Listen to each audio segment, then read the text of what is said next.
Shalom Alechem, que la paix de l'Éternel soit avec vous. C'est avec une joie débordante que je vous retrouve pour ce partage de la Torah. Nous sommes Parasha Korar et nous allons voir un secret prophétique incroyable du bâton fleuri d'Aaron.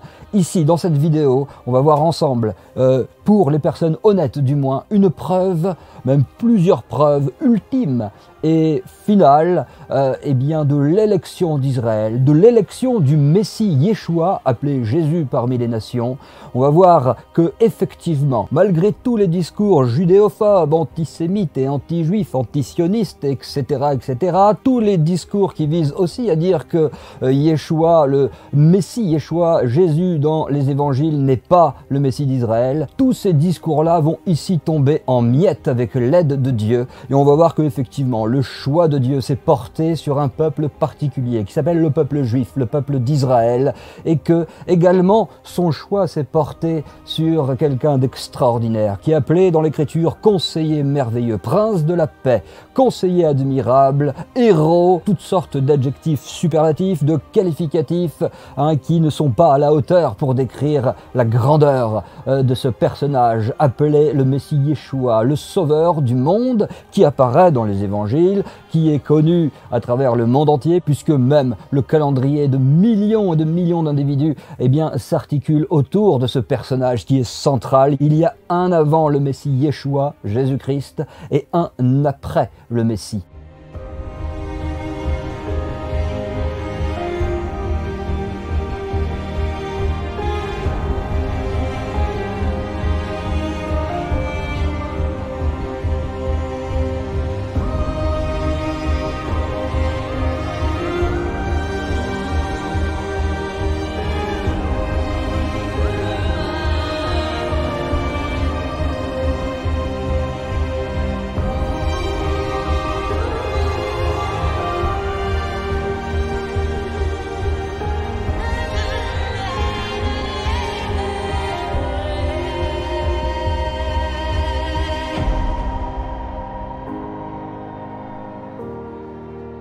On a déjà fait ensemble une étude de Torah sur le bâton fleuri dans la partie 1. Je vous renvoie à la partie 1 si vous ne l'avez pas vue. C'est très important pour bien apprécier cette deuxième partie. Et ici, on peut dire que c'est effectivement le fleuron de notre partage de Torah sur ce bâton magnifique qui nous révèle des secrets. En veux-tu, en voilà. On est servi de mets succulents à la table de l'Éternel. Sa table est servie pour tous. Il n'y a qu'à venir avec crainte, avec respect se servir. L'Éternel est bon.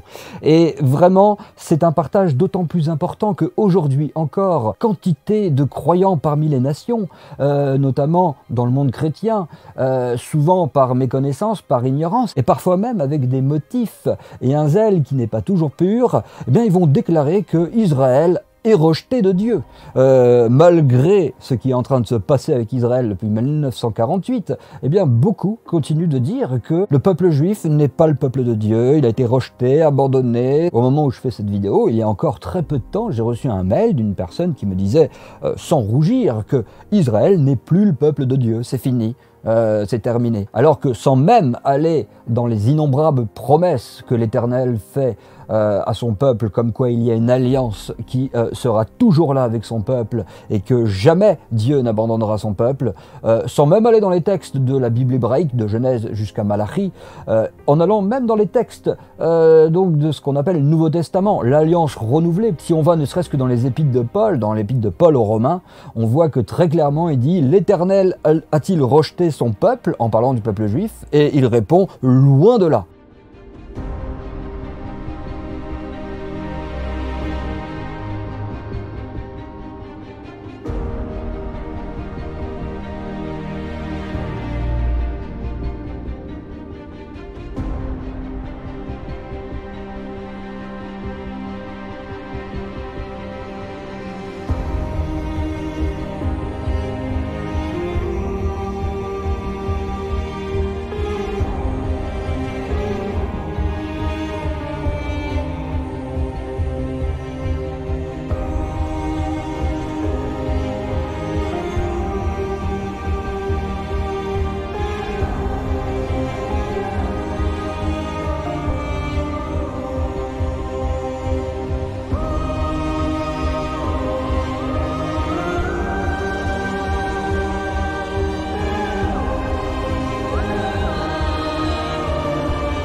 Paul lui-même, hein, le rabbi Shaoul de Tars, lui-même, très clairement, il dit que non, ne croyez pas avec les enseignements qui vous sont donnés, ne faites pas d'amalgame, ne tombez pas dans une erreur d'interprétation, ne comprenez pas mal nos propos.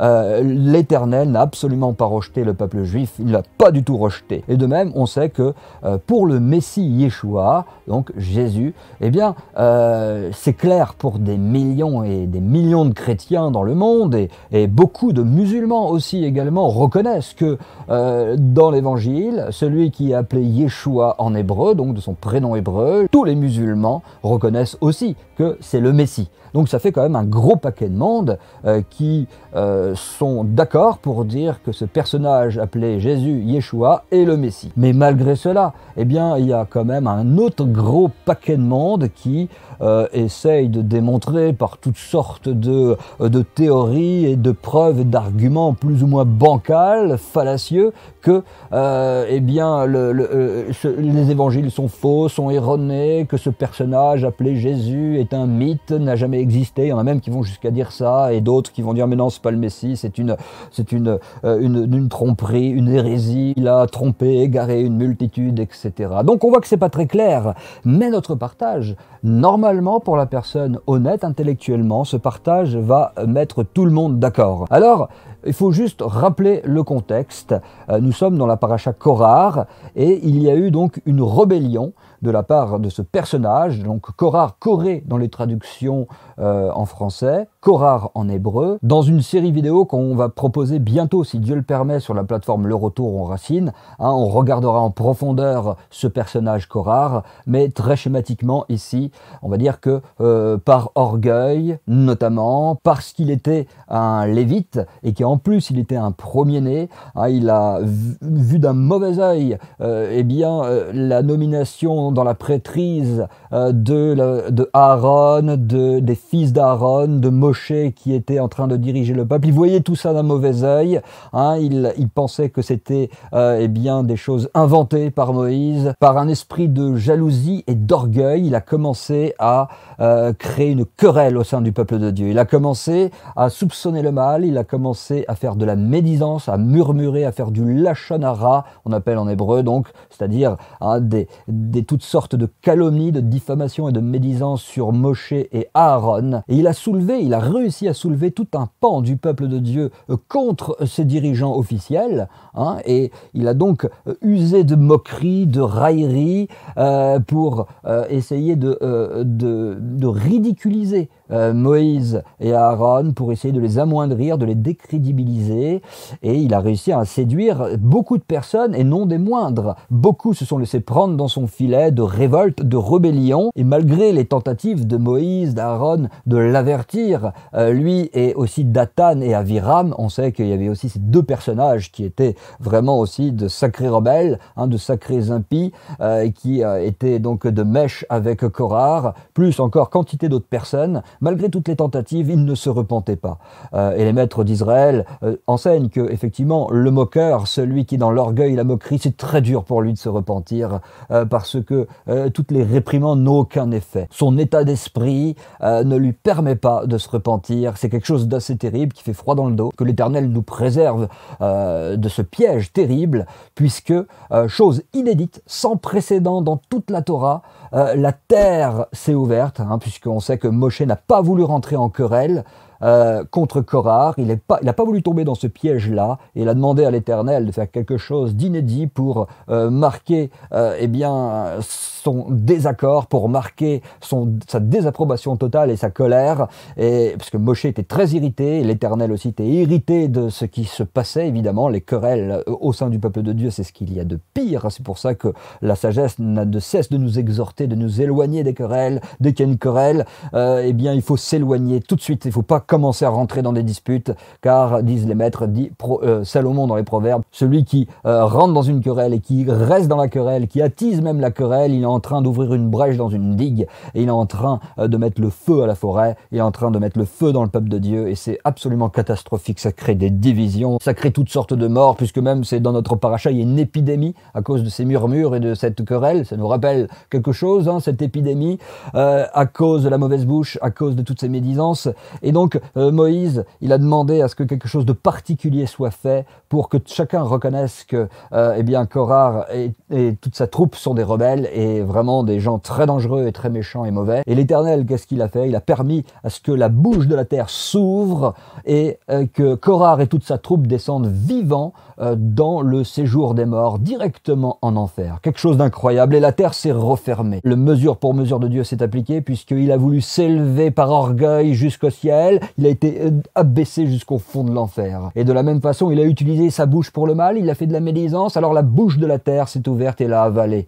On voit qu'il y a toujours un mesure pour mesure avec le jugement de Dieu, avec les sanctions qu'il inflige, puisque comme on l'a répété en beaucoup d'endroits, les sanctions de l'Éternel, ce sont des sanctions éducatives. Ça enseigne tous ceux qui sont témoins de la chose, ça enseigne celui qui est victime de la chose. Bon, dans le cas de Korah, ça lui sert pas beaucoup l'enseignement, puisque là, il est dans un endroit où il n'y a pas de retour possible. Korah qui pourtant, on va en parler un petit peu tout à l'heure, connaissait très bien la Torah, il était croyant, il était pratiquant, il connaissait très bien la Torah, et pourtant, eh bien, il est tombé dans un chemin de rébellion où il ne se repentait plus, il était impénitent, et donc à ce moment-là, il est tombé dans un extrême qui est complètement opposé au serviteur authentique de Dieu. Mais en tout cas, il y a un enseignement, il y a même beaucoup d'enseignements. Un autre, par exemple, qui me vient en tête, et qui est tout à fait intéressant, qui est très simple, mais tout à fait intéressant, eh bien, nous montre à quel point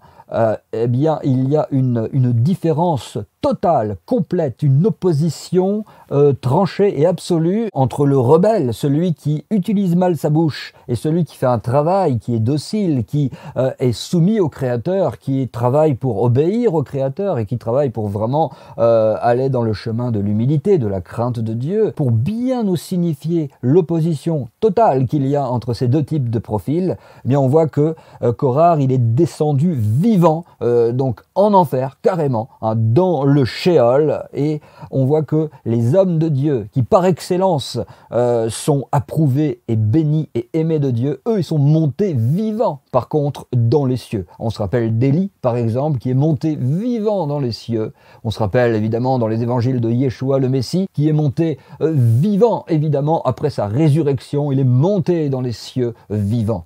Et on voit que ça, c'est ceux qui sont marqués du sceau de Dieu, ceux qui sont aimés de Dieu, eh ben, ils vont jusqu'à carrément monter vivants dans les cieux. Mais ceux qui sont dans la médisance, dans les murmures, dans les querelles, dans celui qui provoque des scandales, des dissensions, qui excitent les foules, qui excitent les querelles, eh bien l'Éternel, il déteste tellement cela qu'il fait exprès de marquer une opposition totale avec ceux qui montent vivants dans les cieux, et il les fait descendre vivants dans le séjour des morts. Et on voit que Korah, c'est le seul exemple biblique de quelqu'un qui est descendu vivant dans le séjour des morts. Donc c'est très très très important de s'arrêter et de se dire, mais qu'est-ce qu'il a pu faire pour descendre vivant dans le séjour des morts? Eh bien, il a remis en cause le sacerdoce. Il a remis en cause ceux qui sont élus de Dieu, ceux qui sont choisis de Dieu.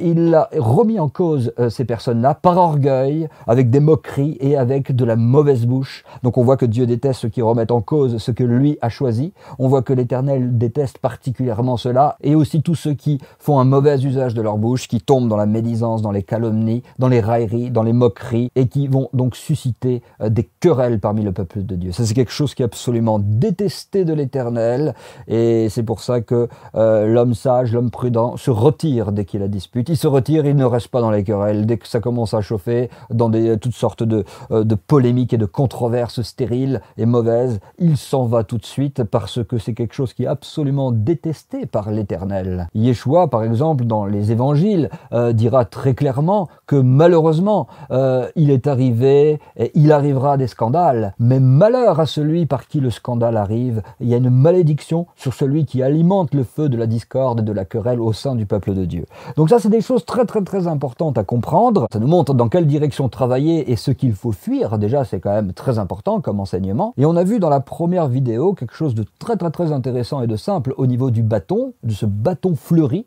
qu'on va regarder en détail ici. Eh bien, ce bâton, il servait notamment à faire taire une fois pour toutes les murmures du peuple de Dieu. Car chose absolument étonnante, il se trouve que après ce miracle, c'était véritablement un miracle, la terre qui s'ouvre et qui engloutit tous ceux qui se sont rebellés contre le sacerdoce, rebellés contre Dieu, rebellés contre Moïse et Aaron, eh bien c'est un gros miracle qui a eu lieu là et qui normalement, on peut se dire, tout le monde devrait être d'accord avec cela. Tout le monde aurait dû se dire, oh là là, le jugement de Dieu est tombé, ok, on se repent, on s'est trompé. Eh bien non, le peuple, il a encore continué à murmurer juste après cet événement-là. Et pour toutes sortes de raisons qu'on ne va pas développer ici parce que ça serait trop long, c'est très intéressant, mais pour toutes sortes de raisons où le peuple de Dieu trouvait des prétextes, encore des choses à redire, des failles, et ça ne lui suffisait pas, c'était pas encore suffisant, et c'est là que l'Éternel donc a ordonné à chaque tribu de prendre un bâton, donc chaque chef de tribu devait prendre un bâton, y graver son nom, et l'Éternel a dit que le lendemain, eh bien vous verrez celui que j'aurai choisi, et son bâton fleurira. Et donc on a vu dans la première partie que ce bâton, il était utilisé pour faire taire le murmure. C'était un bâton utile et puissamment utilisé par Dieu pour faire cesser définitivement tout le lachon hara, tous les murmures. Et on a aussi démontré, grâce à l'enseignement des maîtres d'Israël, de la Torah écrite, de l'hébreu, etc., que ce bâton nous parlait du zèle de l'Éternel, du zèle des serviteurs authentiques de Dieu, zélés pour de bonnes œuvres. On a bien expliqué et montré que ce zèle caractérise donc la tribu de Lévi, ceux qui sont dans la prêtrise notamment, et ce zèle doit et devrait caractériser aussi tous ceux qui se disent disciples du Messie Yeshua, donc Jésus, du Messie d'Israël. Beaucoup de passages dans les écrits de l'Alliance renouvelée nous montrent eh bien, que le disciple authentique, qui a vraiment découvert Yeshua comme étant son Messie et son Sauveur, qui a reçu donc eh bien, le pardon de ses fautes et qui le reconnaît comme étant le Seigneur, le Sauveur de sa vie, qui est son rabbi par excellence, c'est lui, le Messie d'Israël, Yeshua. Eh bien, celui qui est dans cette dynamique-là, ça va produire un zèle qui est typique des Lévites, typique des prêtres qui exerçaient le sacerdoce. Et on en a profité pour dire que c'est précisément pour cela que Paul, dans Tite, l'épître de Tite au chapitre 3 notamment, il avait fait appel à un docteur de la Torah, à un enseignant en Torah du nom de Zénas, pour justement enseigner les disciples du Messie à abonder et à être zélés pour des bonnes œuvres. Et puisque ce bâton fleuri caractérise le zèle de la tribu de Lévi, des Lévites, et notamment particulièrement des Kohanim, des sacrificateurs, des prêtres, eh bien il est tout à fait normal que la notion de bâton fleuri apparaisse pour ceux qui sont également zélés pour le Messie d'Israël lui-même. On va effectivement voir maintenant combien ce bâton fleuri confirme l'élection totale et le choix total de Dieu sur Israël et sur la personne du Messie, et combien ce bâton fleuri aujourd'hui encore fait taire tous les murmures dans la Torah, toutes les notions, tous les enseignements qu'il y a, ce sont des enseignements prophétiques qui traversent le temps et qui sont valables jusqu'à la fin des temps. Et le bâton fleuri qui apparaît dans la paracha Korar, on peut parler d'un bâton prophétique. Il y a un gros enseignement dedans qu'on est en train de voir ici, un enseignement qui va être précieux pour démontrer que Israël, c'est le peuple aimé, chéri de Dieu, il est éternel avec Dieu, il ne pourra jamais disparaître, le peuple juif, il sera toujours là, Dieu a contracté une alliance éternelle qu'il ne brisera jamais. Également, on va découvrir que, pareillement, avec le Messie Yeshua, il y a un renouvellement, on peut dire, de l'alliance, c'est pour ça qu'on parle d'alliance renouvelée, il y a un renouvellement de l'alliance qui n'a jamais été brisé, mais qui a été renouvelé, et que le choix de Dieu sur le Messie d'Israël est également éternel, véritable, et que le bâton fleuri est là, sous nos yeux. Il suffit juste de le voir, exactement comme le bâton fleuri de l'époque était là, sous les yeux de tout le monde pouvait voir, tout le monde avait constaté, même s'il a été caché pendant un certain temps, il est aujourd'hui encore caché, on ne sait pas trop où, mais il va réapparaître ce bâton fleuri très prochainement, et c'est pour ça que maintenant on peut faire ce type de vidéo, parce que actuellement le bâton fleuri est en train de réapparaître. On va le retrouver physiquement un jour, c'est sûr, mais spirituellement on est déjà en train de le retrouver, ce bâton fleuri. C'est tout l'objet de cette vidéo.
Alors, on va analyser un petit verset et une espèce d'anomalie pour comprendre cette notion d'élection et d'éternité. Lorsque le lendemain, ils ont découvert que effectivement le bâton d'Aaron avait fleuri, hein, le texte nous donne plusieurs détails qui semblent au premier abord étonnant. Le texte de la Torah nous précise que le bâton qui a fleuri, eh bien, il avait des bourgeons, il avait des fleurs et il avait aussi des amandes.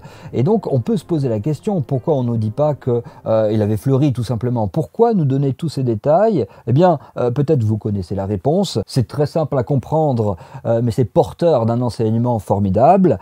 C'est pour nous enseigner l'éternité du choix de Dieu, l'éternité de l'élection.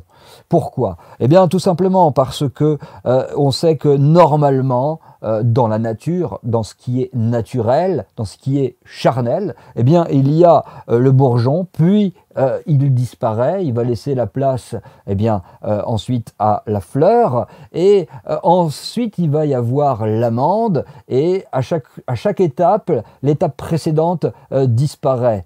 Hein. Le bourgeon disparaît, laisse place à la fleur va disparaître et va laisser place à l'amande. Donc ici, on voit qu'il y a une notion de temps et une notion de disparition. Mais sur le bâton fleuri d'Aaron, ce qu'il y avait de formidable, c'est que tout était là à la fois. Le bourgeon était là, il y avait les fleurs qui étaient là, des feuilles fraîches qui étaient là, et ça restait tout le temps comme cela, d'après les commentaires, d'après même la Torah elle-même, la Torah écrite, hein, ça restait constamment comme cela.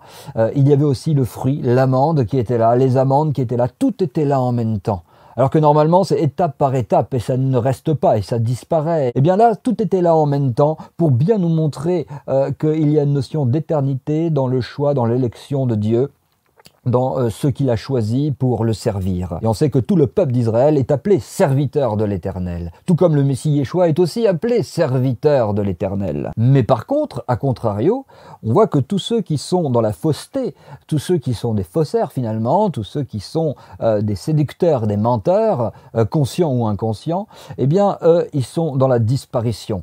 Eux, ils sont dans le cycle naturel et puis ils finissent par disparaître. Et on le sait bien au travers de l'histoire, quantité de sectes sont apparues pour essayer donc de s'opposer à Dieu, de s'opposer au Messie, de s'opposer à la Torah, de s'opposer au peuple juif, au peuple d'Israël. Ils ont tous fini par disparaître et ils disparaîtront quoi qu'il arrive, même si ce type de secte émerge régulièrement. Tant qu'elles ne sont pas fondées sur la vérité et sur le choix de Dieu, eh bien, elles sont vouées à disparaître. Et elles sont dans le cycle naturel, notion de temps et notion de disparition qui est là. Mais là où se porte le choix de Dieu, il y a l'éternité, et c'est ce que nous enseigne ce bâton fleuri. Hein, le fait que les amandes, les fleurs, les bourgeons, les feuilles, tout est en même temps présent et que ça dure et que ça reste, eh bien c'est pour nous enseigner sur la notion d'éternité dans le choix de Dieu. Quand on parle d'éternité dans le choix de Dieu, eh bien on parle d'un niveau global évidemment, puisque comme Korah, eh bien il y en a qui peuvent se perdre, comme disent les épîtres, il y en a qui se retirent pour se perdre, il y en a qui sont rétrogrades, qui font naufrage par rapport à la foi pour toutes sortes de raisons qu'on ignore, qui sont plus ou moins connues et puis qui eh bien, vont dans un chemin de perdition très malheureusement. Mais d'un point de vue global, le choix de Dieu sur Israël, sur le peuple juif, et le choix de Dieu sur le Messie d'Israël, eh bien, ça ne bouge plus. C'est quelque chose d'éternel et c'est ce que nous véhicule le bâton fleuri. Donc le bâton d'Aaron vient laisser une trace palpable de cette éternité de l'élection. En plus, Aaron, en tant que grand sacrificateur, on sait que le grand sacrificateur, ça fait aussi référence, c'est une allusion aussi au Messie d'Israël. Et donc c'est très intéressant de voir que c'est précisément le bâton d'Aaron. C'est également le bâton du Messie, le bâton fleuri du Messie. C'est pour ça que dans notre partage, hein, on est en train d'essayer, on amène les choses progressivement pour comprendre qu'il y a un bâton fleuri qui représente à la fois le choix, l'éternité d'Israël, du peuple juif et du Messie d'Israël et Yeshua. Si Yeshua est vraiment le Messie, on doit avoir des preuves de ce bâton fleuri quelque part. Tout comme si le peuple juif est bien le peuple choisi de Dieu, il faut qu'on ait des preuves quelque part de ce bâton fleuri, et c'est bien ce qu'on va voir maintenant. On va commencer par regarder plusieurs preuves manifestes qui nous montrent bien que eh bien, le bâton d'Israël est en train de fleurir. Le bâton fleuri d'Israël est en train d'être révélé sous nos yeux, notamment depuis 1948. On le sait, depuis la résurrection d'Israël en 1948, qui est revenu, qui revient toujours sur sa terre, qui après ces milliers d'années d'exil aux quatre coins du monde, eh bien, a enfin retrouvé sa terre. Eh bien, on sait que là, ce n'est pas qu'un bâton qui est en train de fleurir, hein, c'est toute la terre d'Israël qui fleurit. Ce n'est pas qu'un amandier qui fleurit, c'est tout le pays qui est en train de fleurir, et c'est d'autant plus vrai que le bâton, à la base, il est sec, et effectivement, pendant des milliers d'années, la terre d'Israël, on a toutes sortes de preuves là-dessus, à ce sujet, pendant des milliers d'années, la terre d'Israël était sèche, aride, c'était un désert total, hein, beaucoup de personnes ont essayé de venir faire des choses là-bas, mais ça n'a jamais fonctionné, ça a capoté, ça n'a pas apporté de fruits, justement, hein, ça n'a pas du tout fleuri, et depuis 1948, depuis que officiellement que toutes les nations ont été d'accord pour donner un foyer au peuple juif en Terre Sainte, en Israël, et depuis que l'État juif, l'État d'Israël, donc, eh bien, est rené de ses cendres, eh bien, on constate quelque chose qui est visible dans le monde entier. Nul ne peut le nier. Eh bien, la terre fleurit. Et pas qu'un peu. La terre, elle fleurit dans tous les domaines. Aujourd'hui, sous nos yeux, le bâton fleurit. Israël, le peuple juif est en train de fleurir. On parle dans le monde entier d'Israël, ce petit pays tout minuscule avec quelques dizaines de millions d'habitants à peine. Eh bien, on voit que le monde entier régulièrement parle d'Israël. On constate qu'il y a un tourisme incroyable. Ce sont des millions de personnes par année qui viennent en Israël. Quantité de personnalités connues dans le monde entier viennent en Israël, viennent au Kotel, ce fameux mur qui est mal appelé mur des lamentations, mais qui est plutôt le mur de la victoire, le mur de la joie, car c'est un vestige, un témoignage vivant, avec un petit reste, avec une petite racine. L'Éternel fait rejaillir la vie, fait renaître une forêt entière, et ce mur est un témoignage aussi de cela. Il y a beaucoup d'enseignements sur ce magnifique mur, le Kotel, il y aurait beaucoup à dire, mais en tout cas, il y a donc des personnalités du monde entier qui viennent devant ce mur. Si on parle de sport de combat, par exemple, le Krav Maga, on sait que c'est un juif qui a inventé, c'est importé dans le monde entier. Les juifs excellent en sciences, en médecine, technologie, agriculture, littérature. Ils sont loin devant tous en proportion à leur nombre, très important. En proportion à leur nombre, si vous vérifiez au niveau des prix Nobel, au niveau de toutes les inventions technologiques, scientifiques, dans la médecine, etc., ils sont vraiment bénis. On peut vraiment parler ici de bénédiction, et ce n'est pas que matériellement. Là, on a parlé de tous ces domaines-là, l'agriculture, dans la littérature, etc. Mais même spirituellement, il y a quelque chose de formidable qui est en train de se passer, puisque on sait que depuis la création de l'État d'Israël jusqu'à aujourd'hui, quantité de centres d'études de la Torah se sont créés. Il y a une multiplication donc de tous les centres d'études de la Torah qu'on appelle yeshivot, hein, yeshiva au singulier, yeshivot au pluriel. On sait que eh bien, il y a toutes sortes de lois bibliques très importantes qui sont respectées, bon, plus ou moins bien sûr, hein, c'est pas respecté du tout dans tout le pays, il y a encore beaucoup de réglages à effectuer, on peut dire, par rapport à tout ça, c'est loin d'être parfait encore, mais globalement, c'est quelque chose d'assez incroyable de constater qu'en Israël, le Shabbat, c'est quelque chose qui est là, qui fait partie du pays, la cache-route, c'est pareil, beaucoup de centres d'études de la Torah, beaucoup de juifs qui font teshuva, c'est-à-dire qui se repentent, qui se reconnectent à leurs racines, hein, qui étaient peut-être assimilés ou qui étaient peut-être loin de la Torah, loin de Dieu, et qui ont des élans de cœur incroyables pour revenir à Dieu, pour arrêter leur mauvaise voie, pour abandonner leur mauvaise voie, leurs mauvaises actions, et revenir à Dieu, suivre la Torah. C'est absolument magnifique. Même dans Tsahal, dans l'armée, on voit qu'il y a de plus en plus de religieux sincères, de personnes qui eh bien, deviennent croyants, pratiquants, qui pratiquent la Torah. Donc il y a un regain, beaucoup de rabbinim dans la francophonie pourraient vous le dire, il y a vraiment un regain donc de spiritualité, il y a vraiment un retour à la Torah qui est assez phénoménal, même si c'est encore loin d'être suffisant, mais là dans cette vidéo on veut regarder les choses du bon côté, on pourrait voir et regarder les choses choses du mauvais côté et voir tout ce qui ne va pas. Il y a beaucoup de choses qui ne vont pas, c'est vrai, mais c'est pas le but de cette vidéo. Ici, on veut regarder les choses du bon côté, hein, on veut regarder le bâton fleuri, on veut regarder les fleurs, les bourgeons, les amandes, les feuilles, ici. Et c'est sûr qu'il y en aura toujours qui voudront regarder la petite bête qu'il y a dans la branche ou qui voudraient regarder le bois uniquement, mais on laisse ces personnes-là se cantonner à ce travail-là qui n'est pas si terrible. Ézéchiel a prophétisé il y a 2600 ans, il y a 26 siècles, que Israël ressusciterait.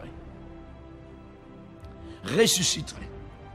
Et il a prédit la renaissance d'Israël qui est arrivée le 14 mai 1948. Lors de la création de l'État d'Israël, il y avait 200 familles religieuses ici en terre d'Israël. Et les projections réalistes disaient dans 20 ans, il n'y aura plus personne. L'immigration juive arrive maintenant de partout, donc à l'aéroport Ben Gurion à Tel Aviv. Ils arrivent par centaines et par milliers en Israël. L'immigration des Juifs qui viennent donc de partout. La diaspora a eu lieu en 70 après Jésus-Christ. 2000 ans plus tard, ils reviennent dans leur pays, exactement comme Ézéchiel 37 l'avait déclaré. Le fait qu'il y ait maintenant des millions de Juifs dans le monde et en Israël qui font tchouva, c'est absolument extraordinaire. Et moi, c'est mon métier. Je peux vous dire, on voit des gens. Aujourd'hui, quelqu'un est venu, un ancien élève est venu me voir, il me dit j'ai un cousin, moi, qui vient d'arriver à l'Yeshiva. Il me dit, vous ne pouvez pas imaginer à quel point il était loin. Et tout coup, il se réveille comme ça, il vient. C'est extraordinaire, c'est un miracle, le miracle des miracles, à mon avis. À partir de là, 14 mai 48, les portes ont été grandes ouvertes pour des millions de Juifs. Et de partout dans le monde, ils ont commencé à arriver vague après vague en Israël.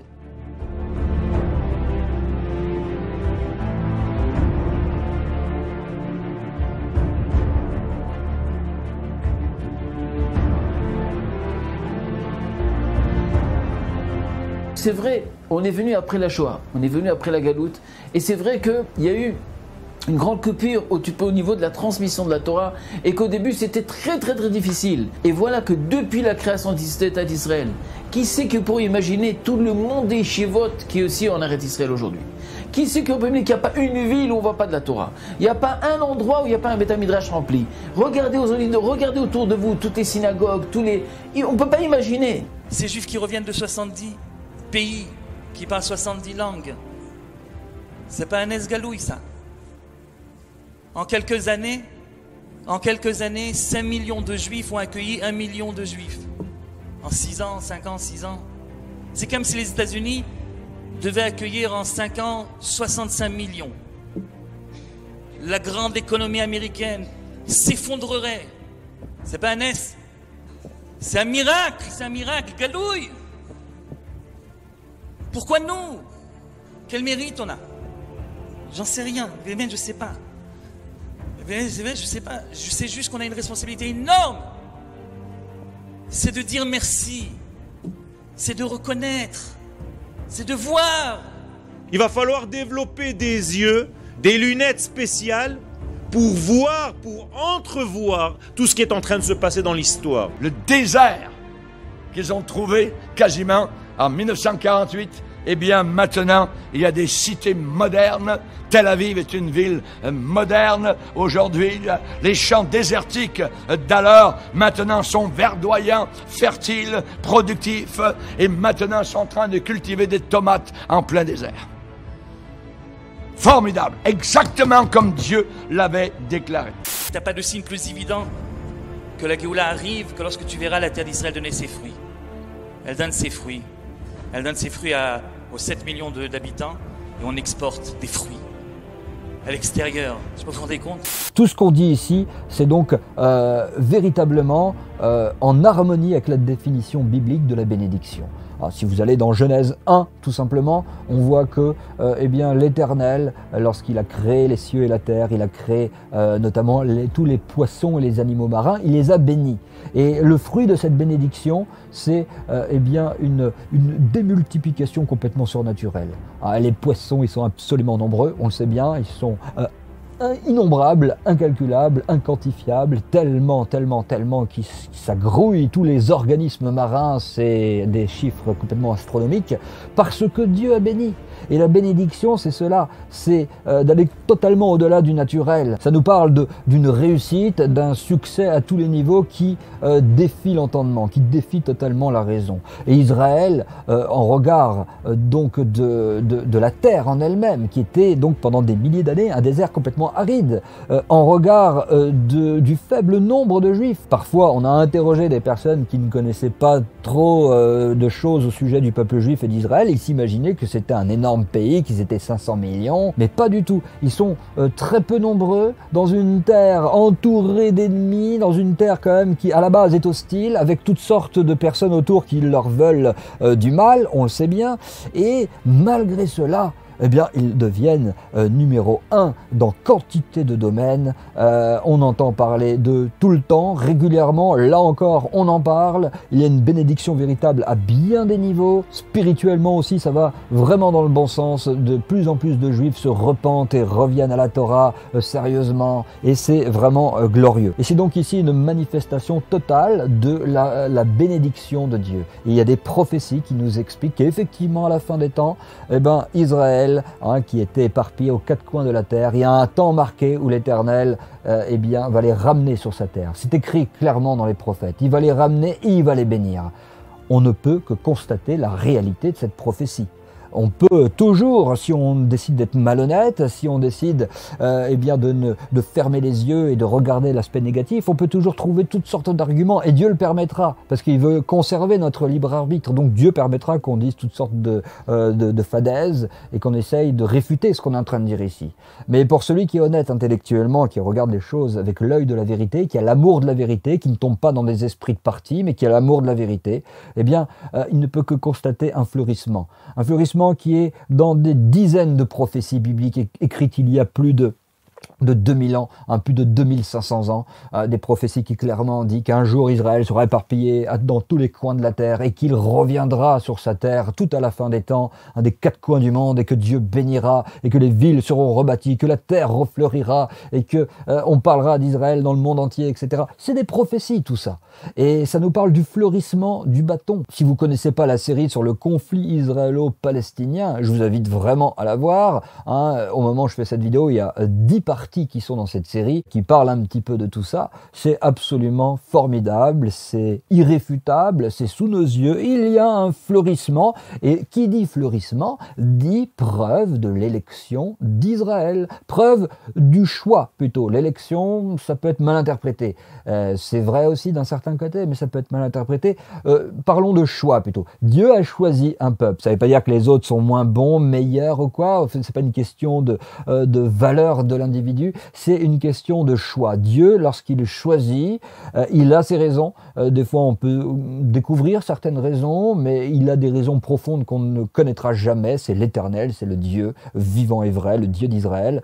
Eh bien, il a choisi un peuple. C'est comme cela. Et pour marquer son choix, il fait fleurir. C'est ce que nous dit le bâton d'Aaron. Et effectivement, on voit que Israël fleurit de toutes parts. Et on pourrait continuer encore longtemps et longtemps comme ça pour montrer à quel point, effectivement, Israël, que ce soit la terre, que ce soit physiquement, matériellement, spirituellement, même au niveau de toutes les sciences profanes, de toutes les disciplines profanes, Israël est au top niveau. Donc le bâton fleuri nous parle d'Israël, de l'élection, mais on a dit que c'était le bâton fleuri d'Aaron, grand sacrificateur, allusion au Messie. Alors maintenant, je vous propose de parler du Messie Yeshua.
est-ce qu'on a des preuves aussi fortes que celles qu'on a au sujet d'Israël pour appuyer et asseoir l'élection de ce personnage historique mondialement connu appelé Jésus parmi les nations, Yeshua de son prénom hébreu? Est-ce qu'on a des preuves qui pourraient nous dire « Ouh là là, ce personnage plus qu'un autre, le bâton fleuri est de son côté ». Est-ce qu'on peut dire que le bâton fleuri de l'élection de Dieu, du choix de Dieu, le représente? D'autant plus que plusieurs rabbinim disent clairement une chose, c'est que de la même manière que le sacerdoce d'Aaron sera confirmé par l'épisode du bâton qui bourgeonna, le sacerdoce de Machiar, c'est-à-dire du Messie, fleurira aussi. Donc ça, c'est donc les Juifs eux-mêmes, les maîtres d'Israël, qui disent que le sacerdoce du Machiar fleurira aussi. C'est en référence notamment au prophète Ésaïe, dans le chapitre 53, il est dit que l'œuvre de l'Éternel prospérera entre ses mains. On peut traduire par « l'œuvre de l'Éternel fleurira entre ses mains ». Et quelle est l'œuvre de l'Éternel ? Eh bien, c'est d'amener la délivrance à ce monde, d'amener le monde entier à la connaissance de Dieu et à la paix planétaire et à la vie éternelle avec le Dieu vivant et vrai. Ça, c'est l'œuvre de l'Éternel, on peut dire, il y a beaucoup d'autres choses à dire dans l'œuvre de l'Éternel évidemment, mais ça en fait partie, disons. Le sacerdoce du Messie, l'œuvre de l'Éternel dans les mains du Messie, au travers de la personne du Messie, fleurira.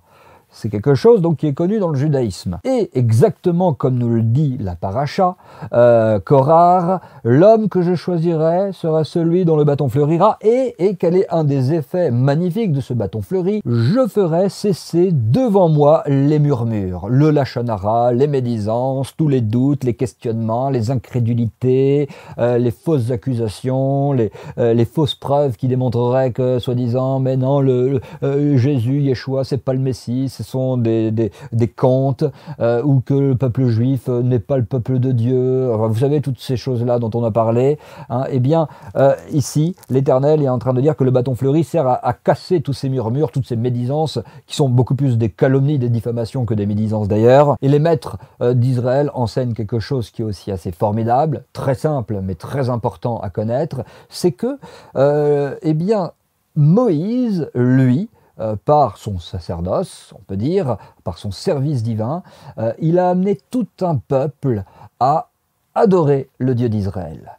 Et les maîtres ajoutent que le Messie, quant à lui, par donc l'œuvre de l'Éternel qui sera donc réalisée au travers de lui, il amènera non pas un peuple à adorer le Dieu d'Israël, mais il amènera le monde entier à adorer Dieu. Le Messie amènera toutes les nations du monde entier à considérer, à adorer le Dieu d'Israël. Et on peut constater quelque chose de formidable, c'est que depuis la venue du Messie Yeshua sur cette terre de Jésus, eh bien la parole, la Bible, la parole de Dieu, la Bible, les textes sacrés de la Bible ont été répandus dans le monde entier. C'était une des missions qu'il avait données à ses disciples. Il avait dit « Allez annoncer la bonne nouvelle jusqu'aux extrémités de la terre ». Il avait dit que sa parole, avant son retour, la parole de Dieu, la parole de l'Éternel, et l'enseignement du Messie seraient disponibles et connus aux quatre coins du monde, aux extrémités de la terre. Et effectivement, depuis plus de 2000 ans maintenant, on voit que ça s'est produit. La Bible, c'est quelque chose qui est mondialement connu, qui est répandu aux quatre extrémités de la terre, même si c'est mondialement connu et mondialement mal suivi, mal pratiqué, ça c'est encore une autre affaire, c'est tout un autre sujet encore, mais en tout cas, la réalité, elle est là. La parole, elle est disponible et elle est répandue dans le monde entier. La Bible est toujours le best-seller numéro 1 dans les ventes. Ce n'est pas pour rien.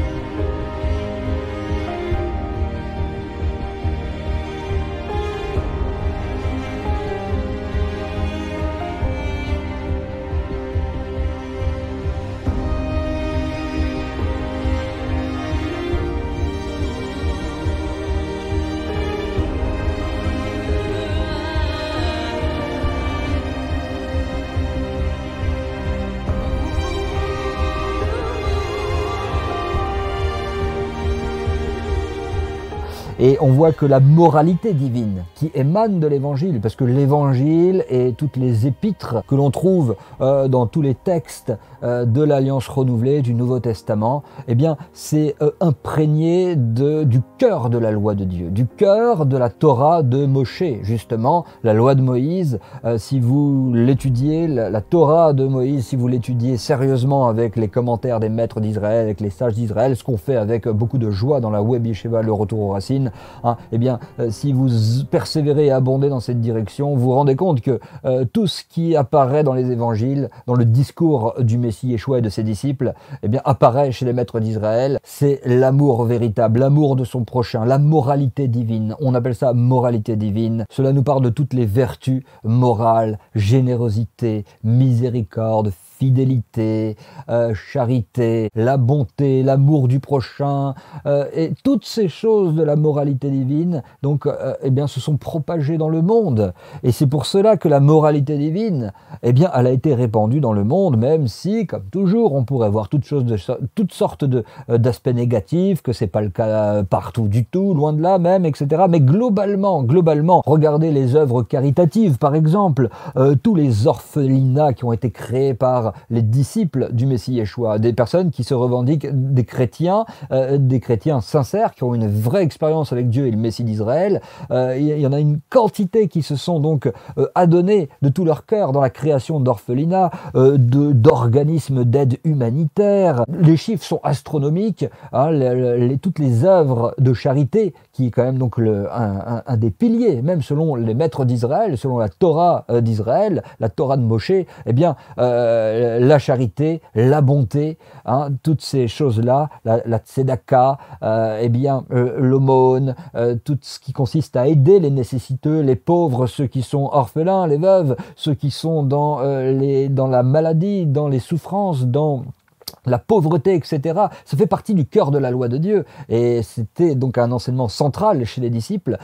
Eh bien, aujourd'hui, on sait que les organismes humanitaires, les œuvres caritatives et toutes sortes de projets bénissants et bienfaisants, eh bien, sont menés à l'origine par des chrétiens. On peut parler de l'Armée du Salut, on peut parler de la Croix-Rouge, on peut parler de quantité de choses comme cela, et on se rend compte que, oh là là là là, c'est vrai que finalement, tous ceux qui se réclament de ce Messie Yeshua, ils existent encore, ils sont là, ils sont bien vivants, et ça fleurit dans le monde entier. Hein. Si vous enlevez toutes ces choses-là, si vous enlevez la moralité divine qui a été répandue, et toutes ces œuvres-là, si elles n'existaient pas, toutes ces choses-là, le monde serait bien plus chaotique, et le monde serait bien plus proche d'une ambiance infernale, d'enfer, que cela ne l'est actuellement. Hein, la moralité divine de la Bible, ça a amené toutes sortes de bonnes œuvres sur cette terre, qui la rendent plus supportable, on va dire. Je sais qu'aujourd'hui, beaucoup peuvent se plaindre, et on voit que la situation, elle est malgré tout très difficile, mais il faut bien se dire que si la situation mondiale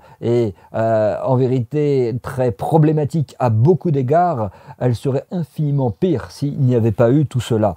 Tout cela a préparé le terrain à ce que le Messie bientôt puisse être révélé à une multitude. Parce que on parle d'une personne, hein, le Messie Yeshua, il est quand même rentré dans son appel, dans ce qu'on appelle son ministère, dans le service divin, à peu près, hein, d'après tous les historiens, d'après les théologiens, à peu près à l'âge de 30 ans, et puis il aurait exercé pendant quelques années, on va dire 3 ans, pas plus. Il n'a rien écrit, et il a parlé uniquement, il a enseigné uniquement pendant 3 ans. C'est tout ce qu'il a fait. Quelqu'un qui vient sur Terre, qui parle pendant 3 ans, et même le calendrier est basé sur son nom. Ça aussi, c'est un clin d'œil phénoménal, monumental de Dieu, pour nous montrer qu'il est central, ce personnage. Ne croyez pas. Il y a beaucoup d'erreurs, de fadaises et de choses qui sont colportées à son sujet, comme quoi il aurait aboli la loi de Dieu, comme quoi ce serait un libéral, comme quoi ce serait ceci, cela. Mais non, non, non, c'était un juif pieux, pratiquant, fervent, complètement fidèle à 100%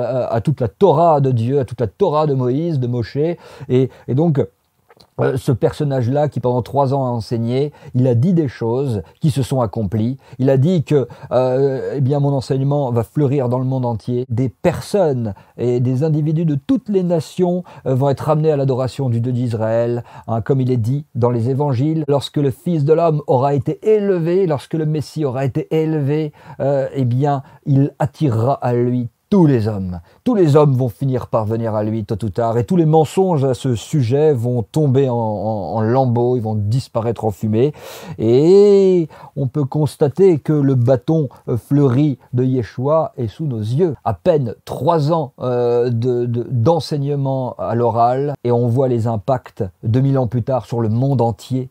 Il y a eu un fleurissement dans les cœurs, un fleurissement dans le monde absolument incroyable, absolument inimaginable. Il est écrit à son sujet, les maîtres d'Israël le disent et le prophète Ésaïe le dit, l'œuvre de l'Éternel prospérera entre ses mains, il verra une postérité, il verra beaucoup de monde venir à lui, il amènera le monde entier à connaître le Dieu d'Israël. C'est exactement ce qu'on voit. C'est grâce à son enseignement que la Bible elle est répandue à ce point-là dans le monde, au point d'être le best-seller mondial. C'est grâce à cela que, il y a autant d'œuvres qui aident et soutiennent toutes sortes de nécessiteux.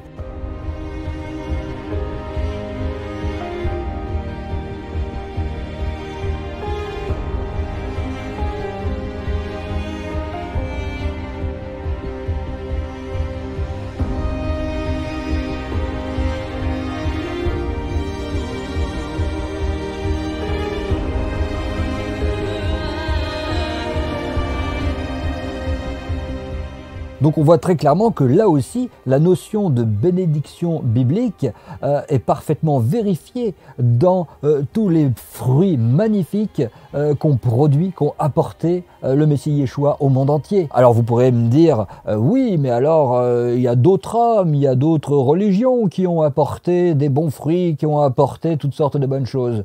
Oui, c'est vrai, mais de quelle influence ont-ils bénéficié? Première question. Et pas autant que le Messie. Rien n'est comparable à l'œuvre du Messie. Quel personnage voit le calendrier de centaines de millions de personnes s'articuler autour de son nom? Quel personnage a donné autant de prophéties claires, précises et détaillées que le Messie Yeshua et a vu toutes ces paroles s'accomplir? Des paroles incroyables telles que « Mon enseignement sera prêché à toute la création, se répandra aux 4 extrémités du monde. » Des paroles telles que « J'attirerai toutes les nations à moi » et quantité d'autres prophéties. Oui, certaines personnes ont connu des gros succès et sont restées dans les mémoires, mais ce n'est rien en comparaison du Messie Yeshua. Lui, il bénéficie de cette bénédiction biblique telle qu'on le dit. Juste 3 petites années. Ça aussi, il faut bien le prendre en compte. 3 petites années où il a prêché, où il a enseigné les foules dans un tout petit endroit en Israël. Hein, il n'avait que 12 disciples. C'était vraiment pas évident. Hein. Il disait tout ce qu'il a dit avec une certitude, et ça s'est accompli. Et donc c'est pourquoi on parle du bâton fleuri, parce que la bénédiction de Dieu était vraiment là. Ce bâton, il était là comme marque de l'alliance éternelle, mais aussi comme marque de la bénédiction de Dieu, parce que la bénédiction de Dieu produit quelque chose de surnaturel, qui va au-delà de ce qui se passe naturellement. Et là, on voit bien que le Messie Yeshua, c'est complètement au-delà. Ce qu'il a dit s'est accompli, et tous ses enseignements, toute sa personne même, et toutes les prophéties qu'il a pu dire, eh bien tout cela, c'était béni de Dieu. Et c'est pour ça que ça s'est multiplié comme jamais dans le monde entier, qu'aujourd'hui encore on est là et on est en train d'en parler, et on est en train de dire qu'il arrive bientôt et qu'il faut se tenir prêt. Et vous savez, des millions de personnes peuvent témoigner d'une œuvre véritablement surnaturelle dans leur vie, d'une rencontre personnelle avec le Dieu d'Israël au travers de la personne du Messie Yeshua. Et ça, ce ne sont pas des fadaises non plus. Des millions, c'est pas 1, 2, 10 ou 100 personnes, c'est des millions qui tout au long de l'histoire, depuis la venue de Yeshua sur cette terre, témoignent d'avoir vécu quelque chose d'extraordinaire au point d'être prêt à perdre la vie plutôt que de renier cette révélation excellente, hein, des millions de personnes. Je dis des millions, mais au travers de l'histoire, c'est même des milliards de personnes qui ont expérimenté la réalité du Messie Yeshua. Parce que le Messie Yeshua, il est mort, mais il est ressuscité. Et il est assis à la droite de Dieu, et il revient bientôt. Et donc, véritablement, à ceux qui cherchent Dieu de tout leur cœur, le Messie Yeshua va leur parler. Hein, il ne va pas les laisser sans réponse. Et il y en a un gros paquet qui ont expérimenté ce bonheur, cette joie de découvrir le véritable Messie d'Israël, et qui ont abandonné avec joie leur vie païenne, leur vie de péché, leur vie de débauche, leur vie de je ne sais quoi, de toutes sortes de mauvaises actions en pensée, en parole, de toutes sortes de dérèglements. Ils ont abandonné tout ça, ils se sont confiés dans le Dieu d'Israël par la foi dans le Messie Yeshua, et leur vie a été totalement bouleversée et transformée. Le bâton fleuri du grand sacrificateur Yeshua, du grand Cohen Yeshua, eh bien c'est un bâton qui transmet sa floraison à quiconque le touche. C'est ça qui est formidable. Beaucoup peuvent témoigner que leur vie a fleuri au contact de ce bâton fleuri. Quiconque touche le bâton fleuri du Messie fleurira à son tour. C'est quelque chose de glorieux. Vous savez, des fois, on peut dire à quelqu'un, si ce que tu dis est vrai, eh ben, que Dieu me montre un miracle, que Dieu fasse un miracle, fais-moi un miracle, montre-moi quelque chose qui me prouve que ce que tu dis est vrai. Eh bien, comme le disent plusieurs pasteurs ou rabbins, un des plus grands miracles, c'est celui d'une vie transformée. Et mes amis, moi qui vous parle, je peux vous en témoigner.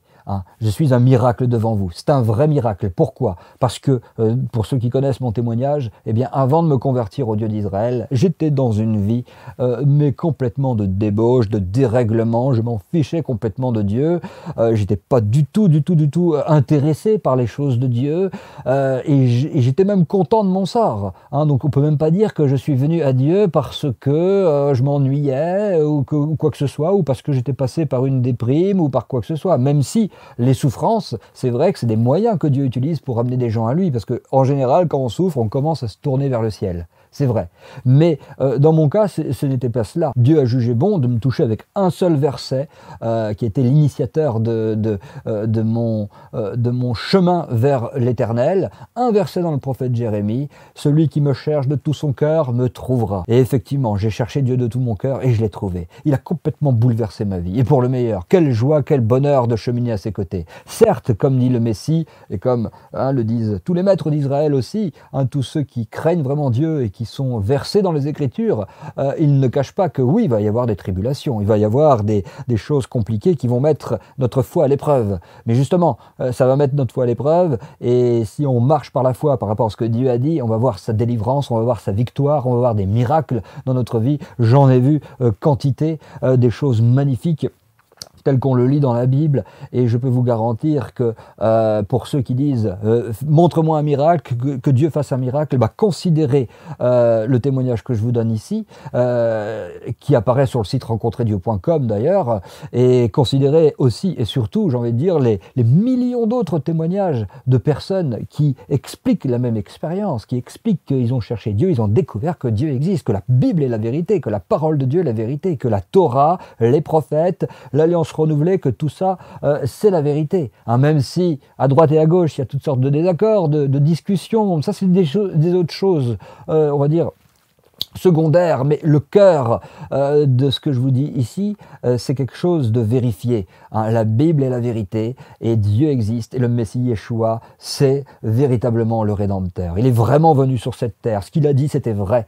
Il est mort, il est ressuscité, et quiconque se confie en lui, quiconque croit en lui ne sera pas confus. Quiconque croit en lui ne vient pas en jugement. Il passe de la mort à la vie. Et croire, ce n'est pas juste croire et vaquer à ses occupations, c'est réformer ses voies. C'est vrai qu'il y a un travail de réformation de ses voies, il y a un travail à faire pour abandonner toutes sortes, des fois, de péchés, toutes sortes de mauvaises influences, toutes sortes de travers et de comportements qu'on peut avoir, mais Dieu nous aide. Si on montre de la bonne volonté, si on le prie, et on lui demande tout dans la prière, de cœur à cœur avec lui, il va nous aider. C'est ses promesses. Et moi, je peux vous garantir qu'il y avait quantité de choses que c'était impossible humainement d'abandonner. Jamais j'aurais voulu abandonner toutes sortes de drogues, toutes sortes d'addictions, toutes sortes de comportements que j'avais, mais Dieu m'a convaincu, Dieu m'a aidé, Dieu s'est révélé, et je suis vraiment, je crois, avec des millions d'autres personnes, la preuve vivante que le Messie a bien le bâton fleuri.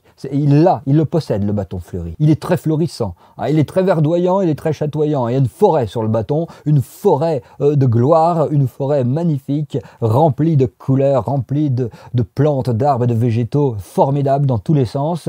C'est quelque chose de réel. Et malgré toutes les difficultés de la vie, on veut rester accroché à ce bâton, être blotti dans les bras de Dieu. Et c'est une réalité. C'est quelque chose qui se vit, c'est quelque chose qui s'expérimente. Je pourrais vous vous en parler pendant des heures et des heures et des heures, mais c'est personnel. Après tout, c'est véritablement personnel à chacun. On peut raconter, on peut aider les gens à aller dans cette direction, mais il y a un choix. Chacun doit faire un choix.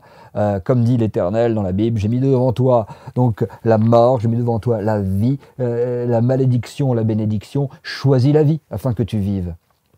Abandonne le mensonge, toutes les mauvaises manières, toutes les mauvaises pratiques, les mauvaises fréquentations, les mauvaises donc habitudes et attitudes, et suis ce que dit l'Éternel dans sa Bible et tu seras béni. Et c'est un Dieu qui est bon et il va te conduire d'une façon magnifique malgré toutes les aléas et les difficultés de la vie, certes, mais avec lui, ça va être beaucoup plus différent, beaucoup plus agréable, beaucoup plus doux. Parce que, comme on le dit souvent, des difficultés, il y en a un paquet. Qu'on croit en Dieu, qu'on ne croit pas en Dieu, il y en a un paquet. Mais les affronter avec Dieu, c'est ô combien différent. Et donc, c'est important, je crois, d'apporter ici ce petit témoignage parce que, que ce soit le Messie, que ce soit donc le Messie lui-même, que ce soit ses disciples qu'on lit dans les apôtres, dans les lettres du Nouveau Testament, que ce soit les maîtres d'Israël, tous disent une chose, c'est que ce Messie, le Messie d'Israël, va amener les nations du monde entier à la connaissance de Dieu et à adorer le Dieu d'Israël, pas n'importe quel Dieu, le Dieu d'Israël. Il va amener les gens à aimer la parole de Dieu, il va amener les gens à faire de la parole leur délice. Et même s'il y a eu toutes sortes de guerres terribles, c'est vrai, entre le christianisme et le judaïsme, etc., toutes sortes de guerres, de persécutions horribles, comme bibliquement, il y a eu des tribus qui se sont affrontées des fois. Aussi dans la Bible, il y a des tribus au sein d'Israël qui se sont vraiment fait la guerre, et ça a coulé, le sang a coulé. Il y a eu des choses tristes qui se sont produites, mais toutes ces choses-là ne doivent pas annuler la vérité.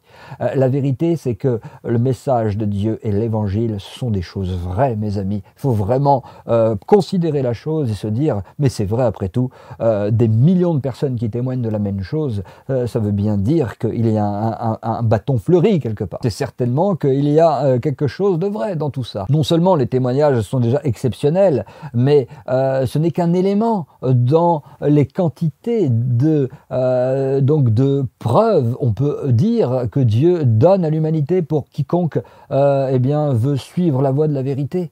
Parce qu'il y a les preuves scientifiques, et à toutes les preuves archéologiques, historiques de la fiabilité de la Bible, il y a aussi toutes les preuves prophétiques, il y a quantité d'éléments qui nous montrent que le Messie Yeshua, effectivement, l'œuvre de l'Éternel a fleuri entre ses mains, parce qu'il a le bâton du sacrificateur. Le bâton fleuri, est de son côté aussi, tout comme le bâton fleuri, est du côté du peuple d'Israël aussi, car dans toute l'Écriture, c'est quelque chose qu'on voit de façon magnifique, le peuple d'Israël et le Messie, ils ont énormément de points en commun, dont le bâton fleuri, comme on le voit ici. Alors, on pourrait toujours retrouver à dire sur le monde chrétien, évidemment, et sur tout le monde. Moi, le premier, on peut voir des défauts partout chez tout le monde, on n'est pas d'accord avec tout, ça c'est une chose. Mais là, on essaie de voir les choses de manière globale, de manière générale, et on ne peut pas nier que, le bâton fleuri d'Aaron, c'est-à-dire du grand sacrificateur, c'est-à-dire en allusion du Messie, Yeshua, le bâton fleuri,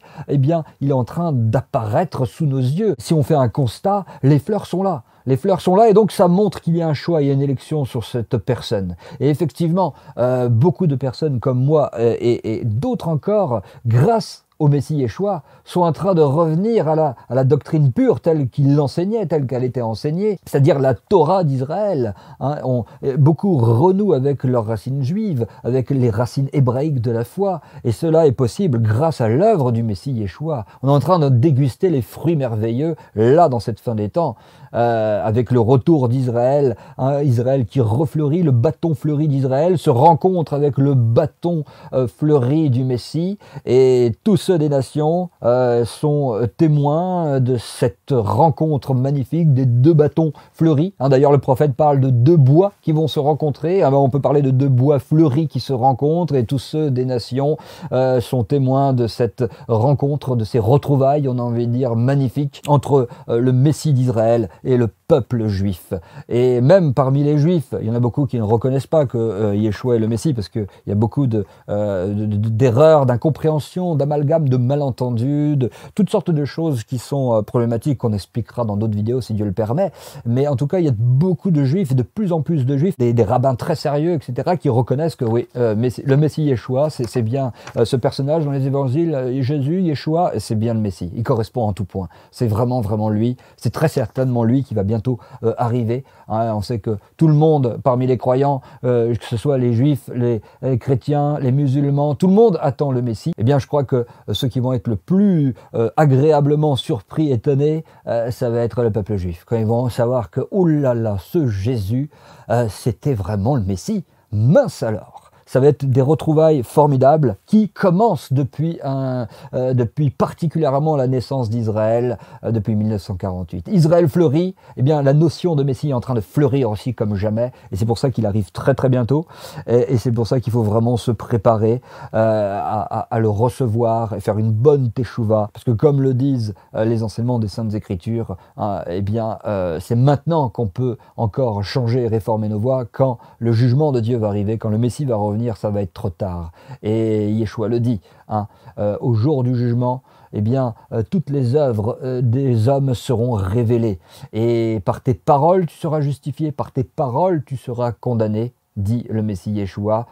Aucune parole vaine ne sera sans effet. Tout va venir en jugement et on a intérêt d'être repenti et d'avoir pris ce grand maître pour sauveur, parce qu'il n'y a que lui qui peut nous sauver. Il n'y a que lui qui peut littéralement effacer toutes nos fautes, les prendre, les effacer si on croit en lui. C'est ce qu'il dit. Celui qui croit en moi ne vient pas à la mort, ne vient pas en jugement, mais il a la vie éternelle. Parce que c'est lui son avocat.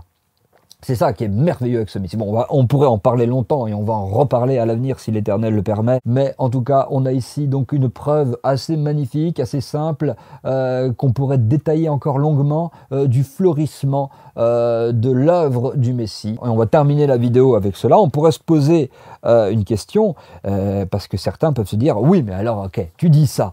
Tu dis qu'on assiste au fleurissement, le bâton fleurit, c'est la preuve de l'élection, du choix de Dieu sur le peuple juif, sur Israël, sur le Messie Yeshua, etc. » Il dit, mais alors, et toutes ces guerres alors, toutes ces guerres de religion, toute cette apostasie qu'il y a dans le monde croyant, chrétien, catholique, protestant, toutes ces erreurs doctrinales, toutes ces divisions, toutes les guerres qu'il y a pu avoir, tous ces comportements honteux qu'on a pu voir à droite et à gauche au cours de l'histoire, qu'en est-il? Eh ben, la Bible nous répond. Malgré le choix de Dieu sur le peuple juif, par exemple, ça n'empêche pas qu'avant d'arriver à la perfection, on passe par tout un tas d'embûches et d'embrouilles et de chutes et de péchés et de fautes et d'erreurs et d'égarements et de rébellions et de repentance, et on retombe et on revient. C'est écrit dans les psaumes, le juste tombe 7 fois, il se relève. On sait très clairement, par exemple, que Israël refleurit, c'est une évidence, à tous les niveaux, on l'a démontré, depuis 1948 notamment. Mais ça n'empêche pas qu'il y ait des guerres également. Ça n'empêche pas qu'il y ait toutes sortes de problèmes dans le gouvernement, dans l'État. Tout n'est pas encore bien carré, tout n'est pas encore nickel, et c'est normal. Et il y a même d'autres textes dans la Bible qui nous expliquent que c'est un processus normal. C'est un processus qui se fait étape par étape et sur un paquet d'années. Beaucoup imaginent que les choses doivent être absolument parfaites et propres, un claquement de doigts. Mais non, c'est pas comme ça. N'importe qui se convertit au Dieu d'Israël vous dira il y a un processus d'évolution. C'est déjà merveilleux de croire en Dieu, de décider de réformer ses voies et de le suivre. C'est fondamental. Mais ensuite, on grandit. Et comme un enfant qui grandit, il va faire des chutes, il va tomber, il va apprendre de ses erreurs, et puis il va croître, il va grandir jusqu'à arriver à ce qu'on appelle la stature d'homme fait, d'homme accompli, mature spirituellement, propre à toute bonne œuvre. Et ça, c'est un processus qui se vérifie tant dans le monde chrétien que dans le monde juif. Donc oui, malgré toute l'apostasie, et même dans le peuple juif, tout n'est pas clair au niveau doctrinal. Il y a aussi des déviances, des déviations, que les rabbinim sérieux, que les rabbins sérieux n'hésitent pas à dire des fois, à exposer doctrinalement des problèmes qui existent. Il y en a partout, ça c'est clair, ça fait partie du processus, que ce soit dans le monde chrétien, dans l'histoire du christianisme ou dans l'histoire du peuple juif. C'est quelque chose qu'on observe, qui est vrai, c'est la croissance spirituelle, l'expérience et l'état d'homme accompli eh bien, s'obtient par toutes sortes de coups, de blessures, de sueurs, d'erreurs, de errements, d'égarements et surtout de repentance. Et c'est la repentance qui est le plus important. Et donc, de la repentance, il y en a beaucoup, que ce soit dans le monde chrétien, dans le monde juif, dans le monde entier. Il y a beaucoup de repentance, heureusement, plus qu'on n'imagine, même si c'est loin d'être suffisant. Et bon, c'est tout un autre sujet qui explique pourquoi le monde eh bien, s'enfonce dans le chaos malgré tout à la fin des temps. Comme on l'a dit, s'il n'y avait pas eu toute cette influence positive de la part de tous ceux qui sont véritablement accrochés au Dieu d'Israël, le monde serait bien plus infernal que ce qu'il est déjà. Et si on n'est pas content de l'état du monde actuel, on peut s'imaginer l'enfer que ça serait s'il n'y avait pas toutes les valeurs morales véhiculées par tous ceux qui s'attachent sérieusement à Dieu. Mais malgré tout ce qu'on peut dire, il y a un fait irréfutable sous nos yeux, c'est que Israël, le peuple juif, de manière surnaturelle, comme aucun autre peuple, eh bien, fleurit sous nos yeux. C'est une réalité, c'est un constat, il faut le regarder, il faut regarder les chiffres, il faut regarder la réalité factuelle, elle est là sous nos yeux. Exactement pareil pour l'œuvre du Messie Yeshua. Et surtout tous ces chrétiens en nombre qui aiment Israël, qui aiment le peuple juif, qui reviennent à une doctrine pure, toujours plus proche de la vérité, sans rien renier de tout l'évangile, eh bien, dans cette fin des temps, avec la restauration du peuple juif, le retour des juifs en terre d'Israël, il y a aussi une restauration de la doctrine qui se fait, c'est-à-dire que toutes sortes d'erreurs doctrinales qui étaient répandues dans le christianisme, non pas par rapport à l'évangile et à la personne du Messie, mais par rapport à la façon dont on observe la parole de Dieu, eh bien, ces erreurs sont en train de disparaître. Il y en a beaucoup qui en prennent conscience, il y en a beaucoup qui reviennent aux racines juives de la foi, et c'est quelque chose de merveilleux. Et donc, je suis très content d'avoir fait cette vidéo avec vous.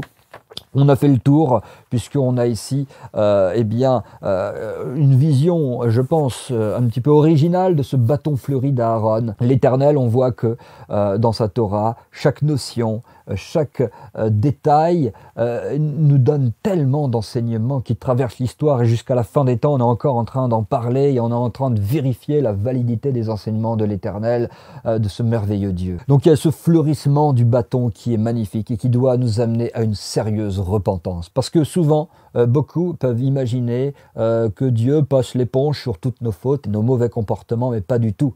Il patiente, c'est très différent. Comme avec Korah, cette paracha Korah nous montre que Dieu était patient, il l'a averti plusieurs fois, mais le jugement de Dieu, pour celui qui ne veut pas abandonner ses mauvaises voies, qui mène une vie complètement déréglée, qui ne veut pas reconnaître ses fautes et s'en détourner, eh bien, on voit que le jugement de Korah dans cette paracha contraste énormément avec ce merveilleux bâton fleuri pour bien nous enseigner. Attention, ne transformez pas la grâce de Dieu et sa patience en dissolution. Très très très important. Parce que sinon, c'est l'enfer qu'il y a. Et c'est une réalité. On aura peut-être l'occasion, si Dieu le permet, d'en parler dans d'autres vidéos. C'est un sujet très délicat à aborder, tellement qu'il nous écrase. Mais la réalité de la géhenne, du lac de feu, de l'enfer, des tourments éternels, c'est quelque chose qui est vrai et qui est absolument terrible. Et Korah, dans cette paracha, nous montre que l'Éternel, envers tous ceux qui utilisent mal leur bouche, qui commencent à dénigrer, à ne pas respecter son prochain, tous ceux qui sont dans une dynamique de susciter des querelles. Et malheureusement, il suffit de faire un tour sur les réseaux sociaux, dans les commentaires, dans cette fin des temps, on voit que les gens sont extrêmement méchants les uns et les autres. Ils s'insultent, ils se parlent mal, ils se moquent. Dieu, on voit bien dans toute la Bible, eh bien, il réserve un sort très dur aux moqueurs, aux railleurs, à ceux qui sont très légers et frivoles. Non pas que le rire soit quelque chose de mauvais, bien sûr que le rire quand il est sain, quand il est propre et quand il ne ridiculise et n'amoindrit personne, le rire, il n'y a aucun problème. C'est Dieu qui a inventé le rire quand même. Mais il y a un rire sain, il y a un rire malsain. Et c'est vrai que cette paracha nous montre cela. Elle nous parle de l'élection, elle nous parle de ce fleurissement du jardin d'Éden. On parle du jardin d'Éden, c'est encore les fleurs, c'est encore la bonté, la beauté de Dieu, et de ce qui mène dans la géhenne. La moquerie, l'orgueil, la méchanceté, la querelle, la jalousie, tout ce genre de choses-là, toutes ces choses-là qui sont très bien décrites dans la Bible, dans les évangiles, dans les épîtres, toutes ces choses-là mènent en enfer directement, dans le Sheol, au fond de la terre, dans un lieu absolument terrible, que ce soit les sages d'Israël ou tous les écrits de l'Alliance renouvelée. Ce sujet-là est très bien traité. Le Messie Yeshua en parle beaucoup, lui aussi, de ce sujet des tourments, de l'enfer. C'est une réalité pour ceux qui ne se repentent pas et qui ne veulent pas abandonner leur voie. Donc cette paracha, vous voyez, elle nous parle de ces deux aspects, l'enfer et avec le bâton fleuri, la bonne voie, le paradis de Dieu qui est chatoyant, verdoyant, fleurissant, magnifique et qui se trouve donc où du côté de ce que Dieu a choisi, c'est-à-dire il y a le peuple juif. C'est pour ça que Yeshua dira dans les évangiles que le salut vient des Juifs et évidemment c'est avant tout donc par le Messie. C'est le Messie qui délivre, c'est le Messie qui sauve, c'est lui le sauveur, c'est lui le rédempteur, celui qui s'accroche à lui, le Messie fait des promesses incroyables. Celui qui se repent, qui décide d'arrêter toutes les bêtises, d'arrêter toutes les frivolités et les choses de ce monde qui demain périront et disparaîtront et qui se consacre vers les choses éternelles, qui reconnaît ses fautes et qui prie l'Éternel, qui étudie la parole de Dieu. Celui qui fait ce travail-là et qui croit dans le Messie Yeshua, celui-là, il est sauvé. Celui-là, il est dans de bonnes mains et le Messie, il lui fait une promesse. Il lui dit, par tes mérites, tu pourras jamais te sauver toi-même et aller au ciel. Et c'est vrai, quiconque s'analyse un petit peu, c'est très bien qu'il est hors de question, par nos propres mérites, d'aller au ciel. Mais, celui qui s'attache au Messie, Yeshua lui dit, ce n'est pas par tes mérites que tu vas aller au ciel, c'est par mes mérites, c'est parce que je te sauve, c'est parce que je suis aimé de Dieu, parce que tu crois en moi, je te prends, j'ai pris tes fautes sur moi. Sur la croix, on sait, Yeshua, il a pris le jugement qui nous revenait tous, à tous. C'est le jugement qui devait tomber sur nous, il est tombé sur lui. Et quiconque croit dans le Messie, croit en cela. Et donc il croit qu'il a porté ses fautes, et c'est vrai, et c'est réel. Et donc cette personne-là, automatiquement, elle est sauvée, elle est dans les mains du Messie, et elle est approuvée et agréée de Dieu. Elle reçoit la faveur de Dieu, elle reçoit le pardon de toutes ses fautes, elle reçoit le pardon de la part de Dieu, non pas par ses mérites, non pas parce qu'on a fait des bonnes œuvres ou quoi que ce soit, ce qui n'abolit pas de faire des bonnes œuvres, ça n'abolit pas la loi de Dieu, mais en tout cas la personne n'est pas sauvée par ses mérites. On fait des bonnes œuvres, on travaille à essayer de faire le bien, chacun comme on peut, on travaille à observer les commandements de Dieu, chacun comme on peut, parce qu'on est sauvé, parce qu'on aime Dieu. C'est une marque de notre amour, on ne fait pas ça pour être sauvé. C'est hors de question, c'est totalement exclu, sinon là, c'est grave. C'est-à-dire qu'on n'a rien compris. Non, on obéit aux commandements de Dieu, chacun selon sa force, parce qu'on est sauvé, parce qu'on aime Dieu, parce qu'on croit dans son pardon qu'il nous a offert en Yeshua le Messie. Et c'est vrai. Et ce pardon, il est gratuitement donné et offert. Quiconque croit dans le Messie, il reçoit vraiment un pardon total et complet. Et s'il persévère dans cette direction, il est sauvé non pas par ses mérites, mais par les mérites de ce grand héros, le Messie Yeshua, qui est connu mondialement et qui bientôt sera révélé tel qu'il est, tel qu'on le lit dans les évangiles, à la planète tout entière. C'est tout ce qu'on espère pour enfin apporter du bien, qu'il y ait un vrai maître, un vrai roi sur ce monde, pas un dictateur, pas un tyran qui exploite et écrase les gens, mais quelqu'un qui donne la vie, qui donne le bonheur, qui donne à chacun de s'accomplir parfaitement, qui donne à chacun d'être à sa place, d'être dans son identité, qui donne à chacun d'être heureux et dans cette paix fameuse dont on parle tant depuis des milliers et des milliers d'années. Cette paix, elle arrive bientôt et on vraiment que l'Éternel nous aide à être du bon côté. Comme disait un homme de Dieu connu, il disait la chose suivante: j'ai une bonne nouvelle et une mauvaise nouvelle. La bonne nouvelle, c'est que Dieu arrive. La mauvaise nouvelle, c'est que Dieu arrive. Tout dépend de quel côté vous serez. Si Dieu le permet, si j'oublie pas, sous la vidéo, je vais mettre quelques liens pour ceux qui veulent aller plus loin. Que l'Éternel vous bénisse beaucoup, que ce partage puisse porter du fruit dans notre cœur, qu'on puisse fleurir nous aussi, donc être agréé de Dieu et être collé au bâton fleuri du Messie, Yeshua. Que Dieu vous garde, que Dieu vous fasse beaucoup de bien. Je vous souhaite que des bonnes choses. À très bientôt pour d'autres partages, si Dieu le permet. C'est avec joie qu'on continuera à déguster ensemble les merveilles de Dieu. Au revoir.